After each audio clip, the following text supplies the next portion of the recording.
احباب ذیوقار، جب سے قادیانیوں کو غیر مسلم اقلیتوں والی لسٹ میں شامل کرنے کی خبروں نے گردش شروع کی ہے، اندرون ملک اور بیرون ملک جتنے بھی عاشقان رسول ہیں وہ بڑی عجیب تشویش کا شکار ہیں۔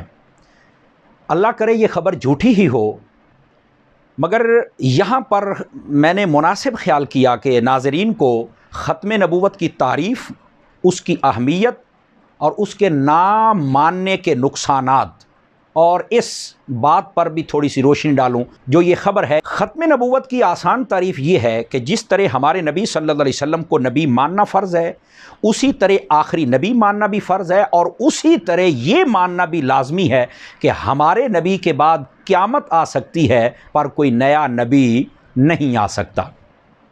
اس کی اہمیت کا اندازہ آپ یہاں سے لگائیں کہ رب العالمین نے خود ارشاد فرما دیا وَلَٰكِن رسول اللہ و خاتم النبیین، کہ محمد عربی صلی اللہ علیہ وسلم یہ ہمارے رسول ہیں اور آخری نبی ہے، یعنی کارخانہ قدرت نے بھی اعلان کر دیا کہ اب نبوت کا دروازہ بند ہو گیا ہے۔ تو پھر سمجھیے اہمیت کیا ہے۔ نبی پاک علیہ السلام نے اپنے فرامین عالی شان کے اندر بہت زیادہ اس بات کو بیان فرمایا، تو ہمیں اہمیت سمجھنی چاہیے۔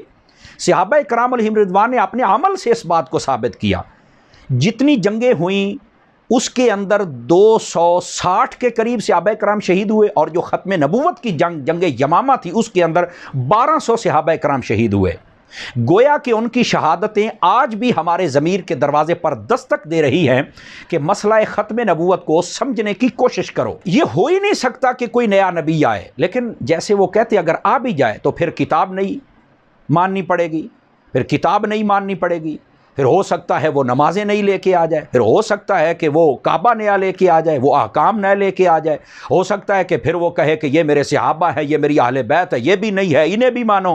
تو یہ تو ایک نئی بات شروع، یہ ہو ہی نہیں سکتا۔ لیکن اگر ہو تو خرابیاں یہ ہیں، بس ہمیں تاجدار مدینہ صلی اللہ علیہ وسلم کی تعلیمات بہت ہی پیاری لگتی ہیں، بہت ہی اچھی لگتی ہیں، انہی کے ساتھ ہی ہماری دنیا اور آخرت کامیاب بن سکتی ہے۔ انہی کے دامن کو تھام کے رکھیں گے تو اللہ تعالیٰ بھی راضی ہوگا، کسی اور چیز کی کوئی ضرورت نہیں ہے۔ جہاں تک اس خبر کی بات ہے تو ایک تو اس کا ٹائم غلط ہے۔ دیکھیں، ایک تو رمضان شریف کا مہینہ ہے، یہ توبہ استغفار اور عبادات کا مہینہ ہے۔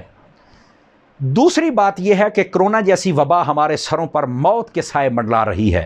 اس وقت کے اندر اس کام کو چھیڑنے کی کیا ضرورت پیش آئی تھی؟ یہ طریقہ غلط ہے۔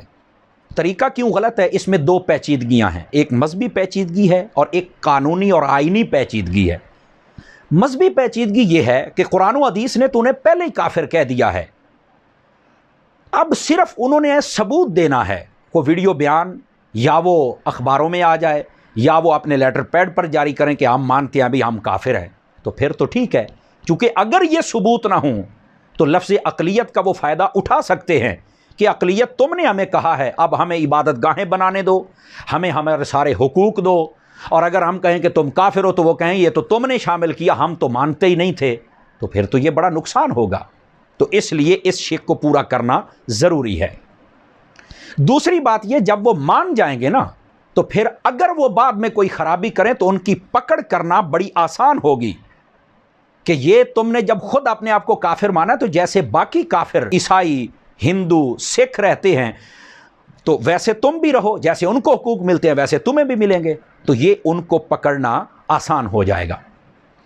آئینی خرابی یہ ہے کہ وہ تو آئین پاکستان کو مانتے ہی نہیں۔ سب سے پہلے تو ان پر غداری کا مقدمہ چلنا چاہیے کہ تم تو آئین پاکستان کو مانتے ہی نہیں ہو، اور اگر وہ مان لیتے ہیں تو پھر آئین کے دائرے میں رہ کر ان کو سب کچھ دیا جائے، ان کو سر پر سوار نہ کیا جائے، ورنہ اس سے اللہ بھی ناراض ہوگا، اور جو اس کام میں ملوث ہوگا یقین فرمائیے عرش کا مالک بڑا غیرت مند ہے، وہ اپنے حبیب کے بارے میں کبھی بھی کسی کو معافی نہیں عطا فرمائے گا۔ خلاق عالم ہمیں حضور سے سچی محبت کی توفیق عطا فرمائے۔